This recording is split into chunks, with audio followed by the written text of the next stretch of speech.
Sul, Tatiane Pires. O que eu preparei, né, para essa mesa, a partir do PLIP, a partir do Projeto de Lei de Iniciativa Popular, eu gostaria de falar sobre a democracia que nós temos e a democracia que queremos. Que modelo de democracia? Porque eu valorizo muito a conquista dos companheiros e companheiras que lutaram contra a barbárie da ditadura.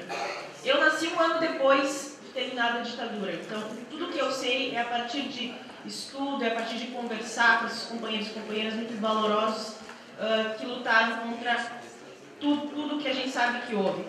Isso é uma outra coisa muito importante. As novas gerações precisam saber que houve tortura, que houve tudo o que aconteceu, para que isso jamais se repita.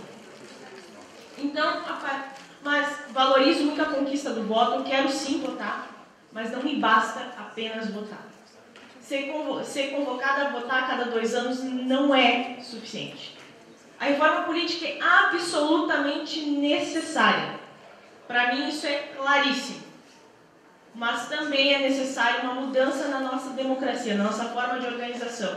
Porque não basta a pessoa ser convocada para votar a cada 2 anos e nesse período entre uma votação e outra, sequer pensar de novo em política, sequer pensar de novo no que o vereador da sua cidade está fazendo, no que o deputado ou deputada estadual está fazendo, no que aquelas pessoas em quem ela votou e nos demais estão fazendo nas respectivas casas legislativas e nos poderes executivos municipal, estadual e federal. É preciso que haja discussão, é preciso politizar o debate. Nesse sentido, eu acho extremamente importante, claro, tem todo um contexto que foi colocado pelo Miro, de que os movimentos sociais estão percebendo a necessidade que, como o governo sinalizou que nesse mandato não vai ocorrer regulação da mídia, então, dos meios de comunicação, de rádio e televisão, então os movimentos sociais, a partir das propostas da Confecom, organizaram um projeto que agora a gente está recolhendo assinaturas, mas isso eu acho muito importante, a gente precisa incorporar isso à nossa democracia. Eu dou o devido valor aos companheiros e companheiras que estão nas casas legislativas buscando o bem do povo, buscando representar de fato a população e buscando melhorar a vida do povo. Mas eu penso que é preciso que cada um e cada uma participe dessas decisões. E aí eu acredito que os movimentos sociais elaborarem um projeto de lei de iniciativa popular é uma coisa fantástica e que não deve ser única, não pode parar aí. Tem que continuar. O povo precisa discutir política, o povo precisa, assim como quem gosta de futebol discute futebol, quem gosta de novela discute novela, ótimo, cada um discute o assunto de seu interesse, mas vamos discutir também a política para saber o que está acontecendo na nossa cidade, no estado, no país. E a partir disso, a importância da internet, porque é uma ferramenta muito importante, mas só a internet não vai resolver tudo. A participação, a gente se apropriou e é preciso continuar se apropriando das ferramentas que nos são disponibilizadas, se apropriar da internet, das redes sociais, mas ter muita clareza de que essas redes sociais, quem é o dono do Facebook, quem é o dono do Twitter, quem são os donos das redes sociais que nós utilizamos? Não somos nós.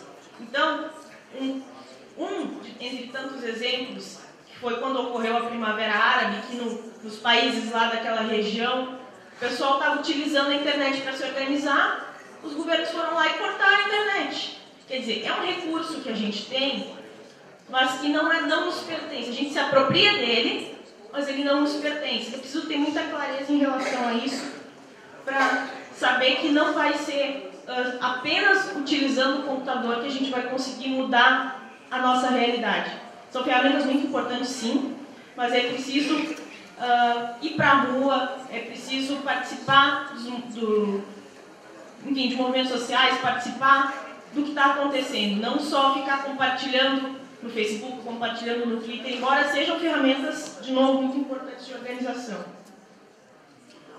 Então, eram esses os pontos principais que eu gostaria de colaborar nesse debate, acredito, e propor que a gente pense no modelo de democracia, uma democracia mais participativa, em que os cidadãos e cidadãs tenham de fato, vez e voz para pensar, para propor e organizar mesmo a sociedade. Obrigado, Tatiana Pires, do governo do Rio Grande do Sul.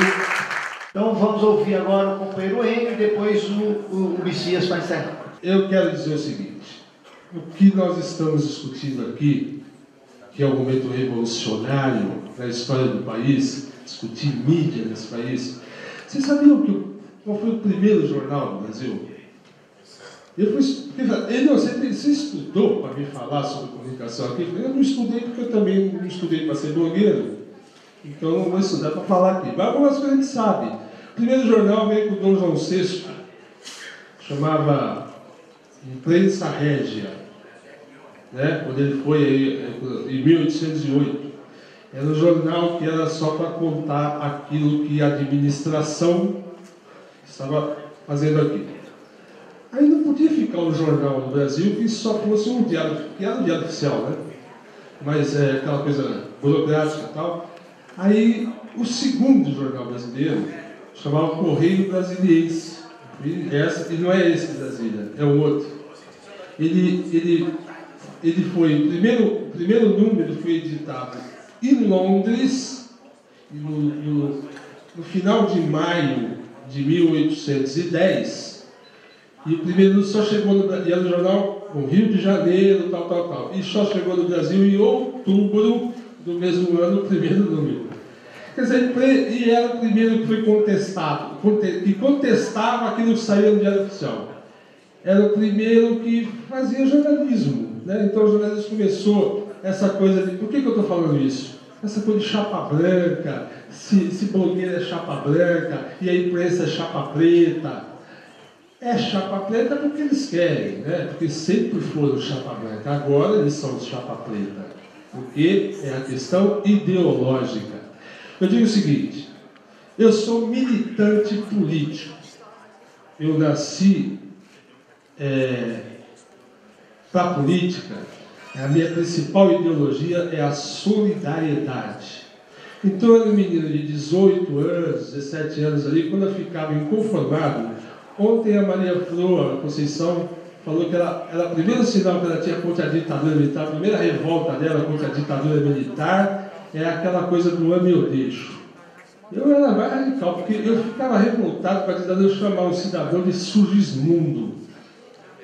Nós éramos surgismundo, o povo era surgismundo para os ditadores militares, torturadores, etc. Então eu queria ser solidário a uma geração, no caso do movimento estudantil que eu atuei, que estava antes de mim, que aqueles sim, eles entregaram a pele para defender a democracia, para o combate à ditadura militar. Eles entregaram a vida, eles entregaram toda a alma para fazer essa discussão. A minha geração do movimento estudantil foi aquela do final dos anos 70, né? Então ela não sofreu tanto assim. Eu sofri, contei hoje comigo, mas porque eu era muito linguarudo, né? Eu falava muita bobagem, como eu continuo falando. Aí, então a minha vida inteira, eu não conto, depois ele conta. Mas eu fui preso 4 vezes, 3 vezes pelo Erasmo Dias, pessoalmente. Tudo porque... E depois eu fui ver por que eu fui preso, né? Eu fui lá no arquivo estadual em São Paulo, procurar... Achei lá boletins de ocorrência. Como eu era passear, a gente era passear do movimento estudantil, eu fui preso as 3 vezes por vadiagem e arruaça. Senão eu tinha, eu fui preso por vadiagem e arruaça. Foi tu que inventou a marcha dos vadios, né? Hã? Tu inventasse essa marcha dos vadios, então. Quer dizer, então eu acho que é o seguinte, eu sempre fui tratado como eu mereci. Quer dizer, é polvinho mesmo, essa ralé tem que tratar desse jeito.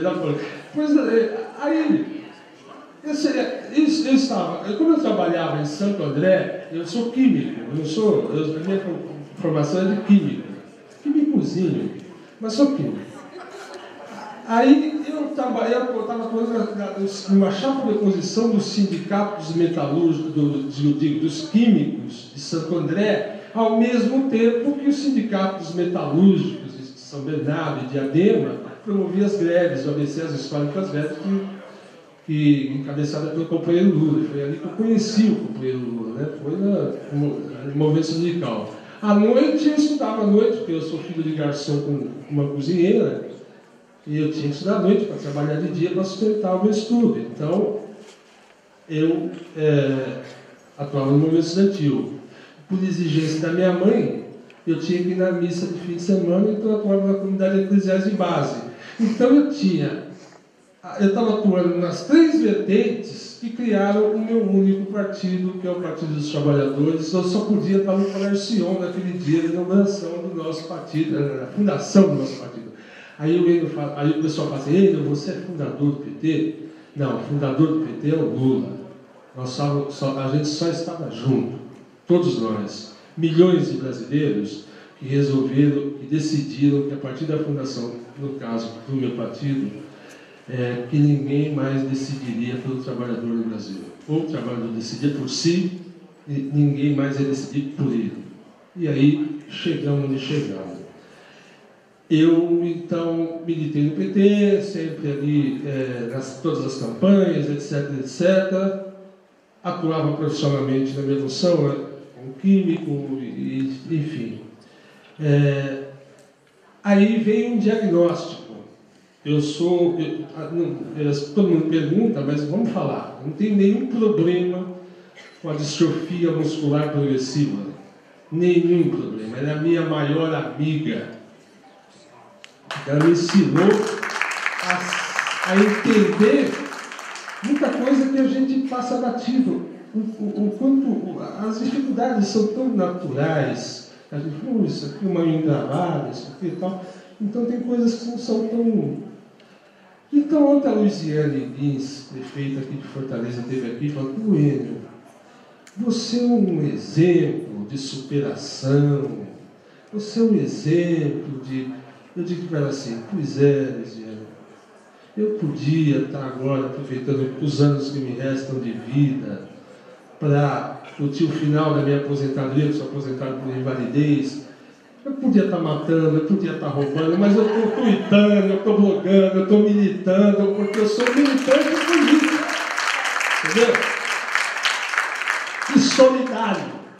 Porque essa é a marca de um companheiro. Tem companheiro para valer, isso aprendi na luta. Companheiro para valer é aquele disposto a morrer pelo outro. Senão não é companheiro. Só que a cadeira de roda me ensinou uma outra coisa. Companheiro para valer é aquele disposto a viver pelo outro. Então, outra condição de cadeirante, isso eu falei no Paraná, acho que a Conceição estava lá e eu queria reproduzir para vocês aqui, para chegar onde eu quero chegar. A cadeira, normalmente, quando a gente anda, eu andava, estou na cadeira há 5 anos.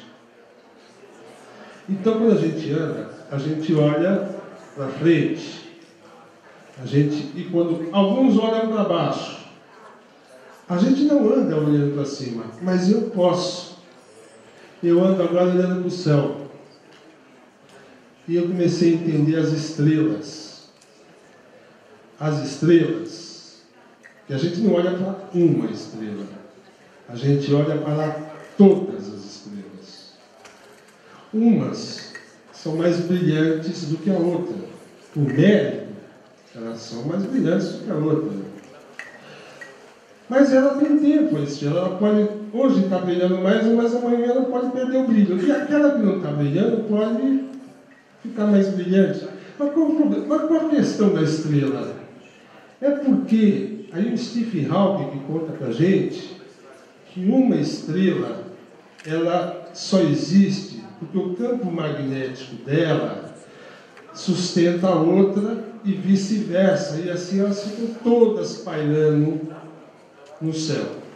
Se uma estrela cai, caem todas. O nome disso hoje no Brasil é blogosfera. Todos nós somos estrelas.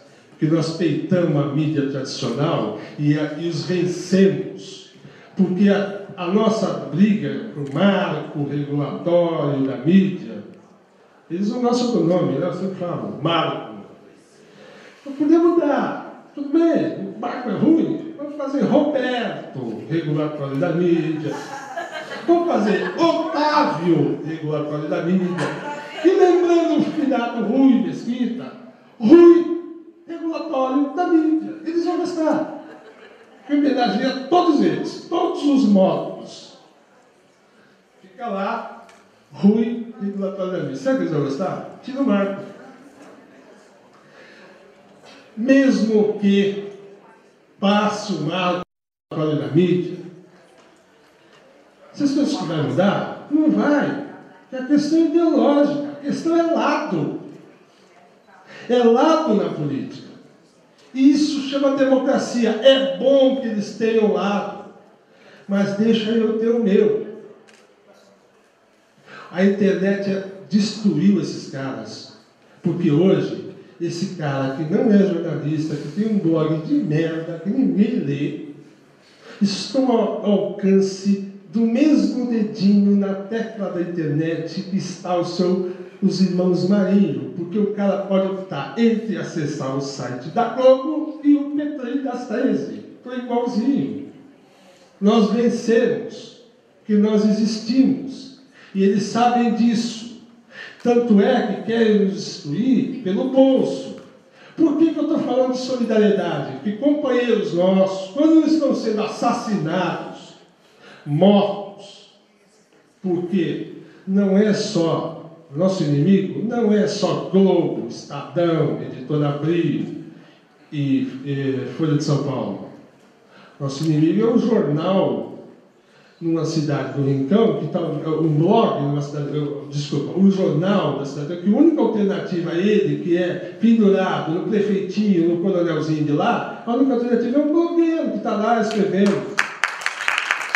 Também é tão poderoso quanto o Roberto Marinho, os Otávios da vida, um cara que é o pau-mandato do prefeito de uma cidade pequena. É tão poderoso, porque a realidade... Você sai por aí perguntando, gente, você sabe o que é marco regulatório da mídia? Você sabe o que é bloqueio? Você sabe o que é? Ninguém sabe. A minha preocupação, nós estamos começando a falar para nós mesmos. Nós precisamos produzir conteúdo. É fácil. Hoje em dia, quando eu era estudante, eu tentava fazer jornalzinho de escola, era desgraça.